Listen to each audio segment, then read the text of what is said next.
Makanya, apabila ada informasi donasi bantuan masjid, hendaknya kita ikut berpartisipasi di dalamnya. Sekalipun hanya menyumbang dengan jumlah dana yang sedikit. Coba perhatikan keutamaan membangun masjid walau hanya menyumbang satu batu saja lewat hadis berikut. Dari Jabir bin Abdullah radhiyallahu anhu, Rasulullah SAW bersabda, siapa yang membangun masjid karena Allah, walaupun hanya selubang tempat burung bertelur atau lebih kecil, maka Allah bangunkan baginya rumah seperti itu pula di surga. Hadis riwayat Ibnu Majah. Al-Hafidz Abu Thahir mengatakan bahwa sanad hadis ini sahih. Ibnu Hajar menyatakan, maksud dari siapa yang membangun masjid digunakan isim nakirah yang menunjukkan keumuman. Sehingga maksud hadis adalah siapa saja yang membangun masjid dengan ukuran besar maupun kecil.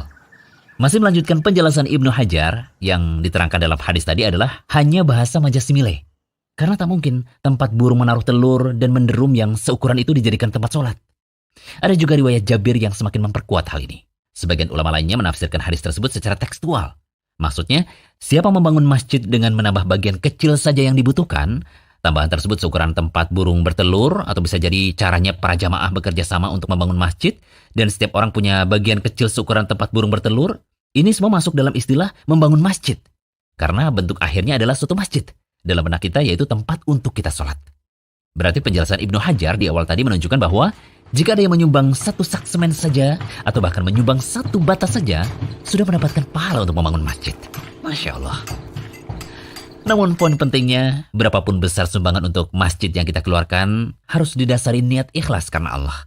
Karena yang dimaksud lillah, kata Ibnu Hajar, adalah ikhlas karena Allah. Jadi pahala besar membangun masjid yang disebutkan dalam hadis yang kita kaji saat ini, bisa diraih karena kita ikhlas dalam beramal. Bukan untuk cari pujian atau balasan dari manusia. Lalu, apa maksud dibangunkan bangunan semisal di surga? Kata Imam Nawawi rahimahullah, maksud akan dibangunkan baginya semisal itu di surga ada dua tafsiran. Yakni yang pertama, Allah akan membangunkan semisal itu dengan bangunan yang disebut bait atau rumah. Namun, sifatnya dalam hal luasnya dan lainnya tentu punya keutamaan tersendiri. Bangunan di surga tentu tidak pernah dilihat oleh mata, tak pernah didengar oleh telinga, tak pernah terbetik dalam hati akan indahnya. Kedua, keutamaan bangunan yang diperoleh di surga dibanding dengan rumah di surga lainnya adalah seperti keutamaan masjid di dunia dibanding rumah-rumah di dunia.